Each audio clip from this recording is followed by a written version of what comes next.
Hello, school counselor friend. Welcome back to another episode of the School for School Counselors podcast. Today, we're going to be talking about finding common ground with your administrators, with your colleagues, with your upper management, so to speak. So often that feels difficult. You can't see eye to eye. You feel like those folks don't understand where you're coming from.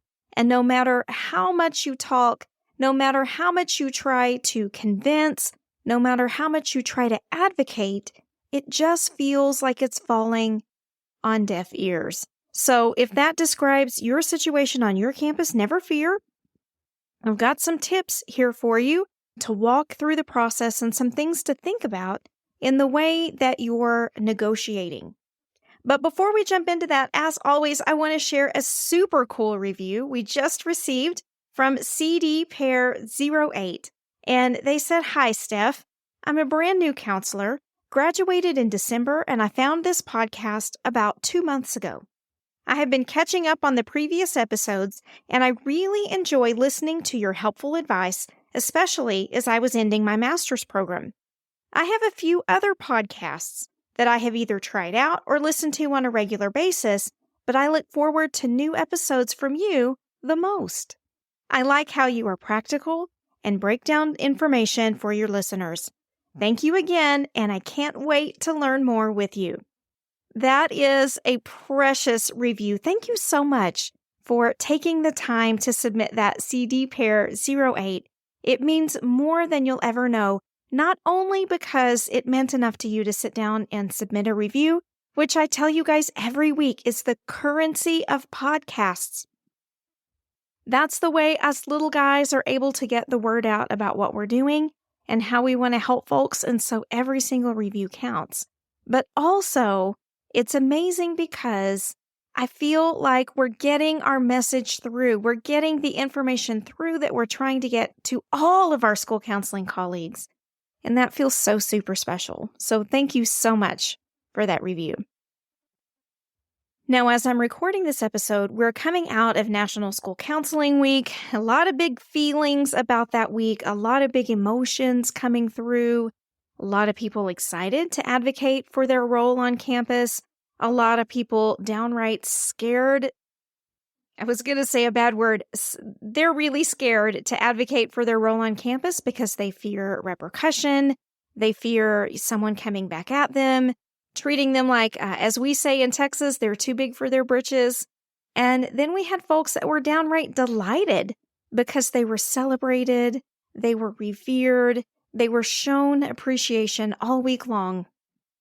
And no matter what side of that pyramid you were on, you probably had some big emotions because of that, right? Either you felt really appreciated and your cup was so full, you felt completely dismissed, and you felt sad, or you were somewhere in between. But no matter where you fell, there was one important piece to National School Counseling Week that applied to everyone, but not in the way you might imagine. So every year on National School Counseling Week, we are urged to advocate, right? We're told that the purpose of the week, according to our national organization, is to advocate for our roles. And that is great, except when you don't have anything backing up your advocacy efforts. That's why a lot of school counselors are really frightened when they think about going up against an administrator who doesn't understand their school counseling role. They worry that it's going to appear that they're just out to help themselves. They're just trying to make their own lives easier. Sometimes you have administrators who don't understand what we do all day, and they think the school counselor is just trying to be able to do even less than what the administrator thinks they're already doing, which is basically, painting their toenails and eating bonbons in their office, right? I'm sure many of you out there have an administrator like that. Because they can't see what you're doing, they believe you're doing nothing. And when you try to advocate, then you're hit with, you're just trying to make your life easier. We're all pulling our own weight around here. Everybody's working extra. You shouldn't be any different. You're not special. That's an unfortunate place to be. But even more unfortunate than that is that many folks do try to have those advocacy conversations without anybody backing them up. It's like they're standing out there all alone, hoping that they can tame this bear before it eats them. Some school counselors really feel like sticking their necks out and advocating for their roles is absolutely asking too much, especially when the majority of us rely on our paychecks. We can't afford to fight the good fight if it means that we can't afford to feed our families. And that is a very real conundrum that we've been put in, and one, in my opinion, that is very, very unfair. So I bring all that up to tell you that as we're talking through finding common ground with stakeholders, I want you to take this with a grain of salt. I do not want you feeling like you need to jump into this with both feet if you're not in a safe environment to do so. I think that's something we haven't acknowledged in our field. I think we often just pretend that everything is sunshine and rainbows, and if you just advocate hard enough, by ding dog, you're going to make a difference. That's not always true. Okay, and I'm not trying to bring you down here. I'm not trying to be Debbie Downer, but I am trying to be realistic, because a lot of people who keep getting punched in the face with this advocacy argument are feeling really down on themselves, when the truth is it's not their fault. So when you feel like you're in a safe situation, or a situation that is safe enough to start building some bridges, I have some ideas for you for finding common ground. Now, this episode was originally titled Finding Common Ground with a Cranky Principal. Raise your hand if you ever had one of those. Right? Oh, I've had my fair share, my friends. I know what that feels like. But even if your principal isn't cranky, even if they're delightful, but they just don't get it, or even if they're fantastic, but they're just not getting the advocacy argument from you, they're just not understanding your advocacy efforts, here are some great ways that you can start building some bridges. Number one, make sure as you're having these conversations that you're hearing their side. Often we walk on campus with an agenda, right? We know what we want to advocate for, and typically that's going to be, for extra help, smaller caseloads, reduced non-counseling duties. Those are usually the big three. But remember that when you're speaking with an administrator, they also have a boss that they have to answer to. And so sometimes the decisions that you see being made on your campus aren't being made by your supervisor. They're being made by that supervisor's supervisor, or someone way up the administrative chain. Many school districts have their formulas they use to determine staffing, or they like to staff every school the same way, those kinds of things. And so they're not very open to arguments. And your administrator is likely just as fearful of bringing up that topic as you are sometimes of bringing it up with them. So just keep that in mind. Hear their side. Keep their perspective in mind as you're having these conversations so that they can be productive. Second, it's going to be very important to resist your own triggers. As you work to advocate for your role, as you work to have difficult conversations with your administrators, it's easy to convince yourself that no one cares about this as much as you do. We tend to become very emotionally invested in it, very results-oriented, and it almost becomes a crusade, right? Like, I haven't succeeded unless I've achieved the goal, that kind of thing. But that may not necessarily be true. Sometimes success comes in tiny, incremental steps, right? As with many things in life, you don't just decide to do it and 3 days later, it's done. So resist your triggers in believing, well, they just don't care. No one cares like I do. This just isn't even an issue for anybody else. I don't even know why I'm here. They don't even value my contributions. You ever think that? I think we all get caught in that trap sometimes. So remember, it's usually not personal. Now, sometimes it is, but usually it's not. Usually there are many more factors at play. And so it's super important to resist those emotional triggers until we really have a reason to acknowledge them. Third, we've got to build relationships with these people. And I often find it interesting. You will see school counselors posting in social media, things like that, looking for feedback when they're working with difficult administrators. How do I work with them? How do I build this relationship? They just hate me. They don't understand me. And some of these very same people will post about building relationships with students who are difficult every day of the week, right? That's our specialty. Y'all, that's what we're good at. We are good at building relationships with people that other people just have a hard time getting. But you're going to have to invest the effort into doing it. And I think we often forget that that's part of our jobs on campus. We've got to build positive quality relationships. Focusing on goals and solutions and similarities in vision can take you far.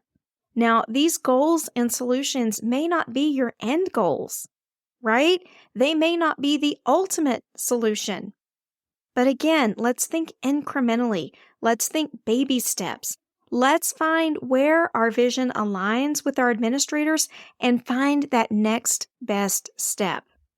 Because the more small victories we can find, the more small victories that we can promote to our administrators to show impacts, the better chance we have of having more successes, right? More goals, more solutions, and eventually we'll get to the end game. Also be careful as you're building these relationships that you're listening much more than you speak. Again, this is going back to counseling skills. This is counseling 101. But in advocacy conversations, in programming conversations, policy conversations, we often find ourselves feeling like we have to carry the conversation. We have to convince the other people of what we want, what we need, what we believe. What if we didn't? What if we walked in with a curious heart? What if we walked in with an open mind and genuinely sought to understand? What would we learn?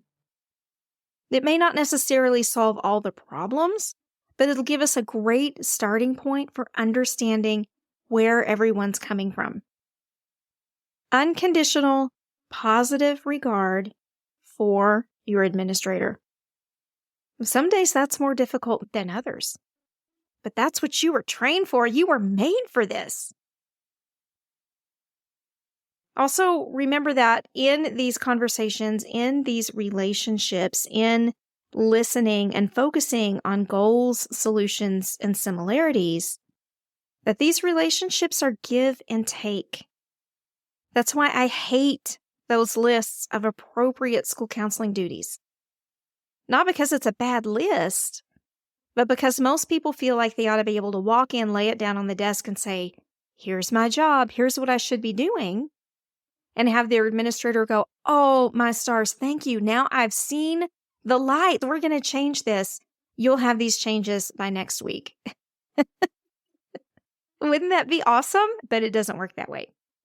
So you've got to remember these relationships are give and take. And just as we were talking about tiny steps of incremental change, those tiny steps are steps of give and take. Let's identify a similarity in vision or a similar goal. Let's take a baby step to reach that. That's our giving. Then we bring it to the administrator's attention. Look what we've done. Look what we've accomplished. Look how it's positively affected our students.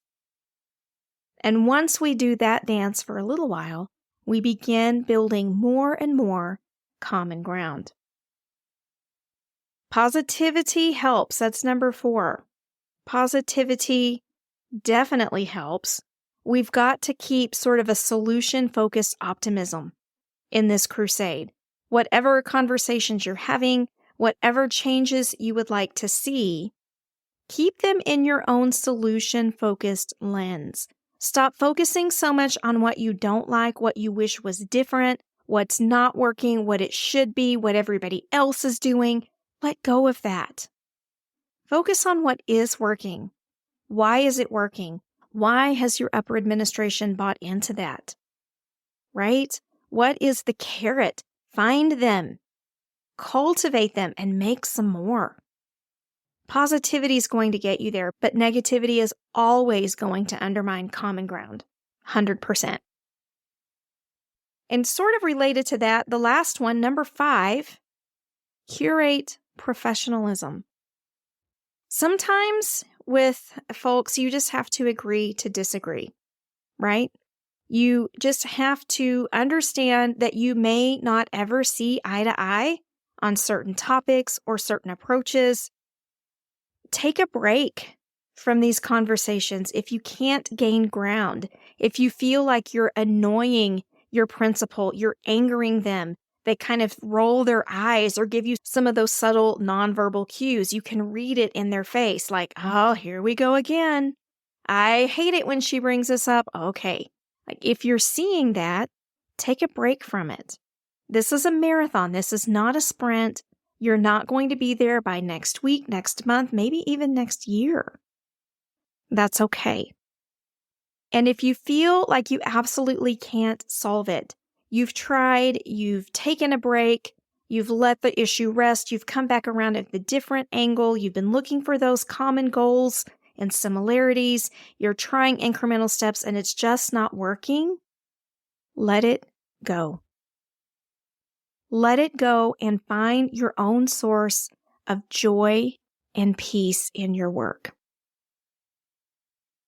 It should not have to rest 1,000% on your shoulders about whether or not you're able to achieve a comprehensive school counseling program. And I know that's antithetical to everything else that you seem to see in the school counseling world, where you're just beaten over the head, punched in the face constantly. Advocate, advocate, advocate. Look at these people. They advocated. Now they have a comprehensive school counseling program. Look, we're giving them all these awards. Yay for them. And you stand there and you think, there's no way I'm ever going to get there. Have you ever felt like that? I know a lot of you do. So just know this isn't completely your fight, and it kind of circles back around to how I started this episode. We need stronger advocacy in our field. We need people ready to stand up and say, we are going to make this work. Let's make this happen. I have a lot more thoughts on that, and you'll be hearing them in upcoming episodes of the podcast. We are really circling the wagons right now, really starting to work heavily and really invest in some advocacy efforts. You're going to be hearing about some new initiatives coming through soon. It's going to be, I think, a very exciting time for school counseling if we can do this right. So if you're not part of our School for School Counselors Facebook group, man, go jump in there. We're going to be having lots of conversations about these things there. I'm going to be putting out lots of open invitations for forums, one-on-one Zoom calls. I'm going to be gathering some groups of school counselors to provide feedback. We're going to really heavily invest in this because we've always told you the number one goal of School for School Counselors is to educate, empower, and advocate. That's what we're here for. So if that interests you, if that inspires you or excites you, I'm going to tell you a lot of my inner circle folks that help guide these conversations are members of my mastermind. Because I see them each and every week, we have the opportunity to visit with one another, challenge each other on ideas. I know how they work. I know their true levels of professionalism, and they are all amazing professionals in our field. And so when I'm looking for feedback, when I'm leaning on ideas, when I'm trying to make decisions, those are the folks I go to. And if you'd like to be part of that process, it's fascinating to be part of it. Head on over and join us, schoolforschoolcounselors.com/mastermind. I think you'll be pretty amazed about what goes on in there. All right, so before I leave you, let me just summarize these points quickly for finding common ground with your administrator. Number 1, be sure that you're hearing their side.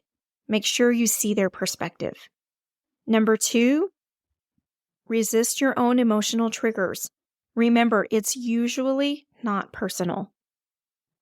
Number 3, build that give and take relationship focused on common goals, solutions, or similarities in vision. Number 4, retain positivity. Not toxic positivity, that's different, but solution-focused optimism toward the challenge and toward the solutions that you can attain. And 5, curate professionalism. Agree to disagree. Take a break if you need to, or let it go for a while. Regroup, come back around at it, and go again.